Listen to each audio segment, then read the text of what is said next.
Welcome to the Genius Factory. Enjoy the video. In this video, I will show how to make a candy dispenser. First, gather your materials.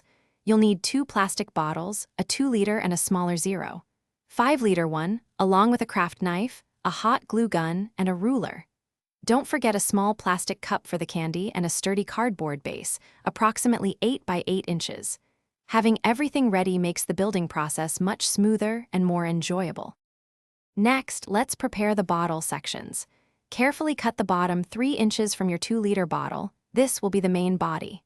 From the smaller 0.5-liter bottle, remove the top 2 inches and the bottom 1 inch. Remember to smooth any sharp edges with sandpaper for safety. These pieces are crucial for the dispenser's structure, so take your time with these cuts. Now, for the clever part, the dispensing mechanism. Cut a slot, about 1.5 inches wide, near the bottom of your larger bottle piece. Insert the middle section of the smaller bottle through this slot. Secure it with hot glue, ensuring it can still rotate freely. This rotating piece is key. It will hold and release your candies with a simple turn.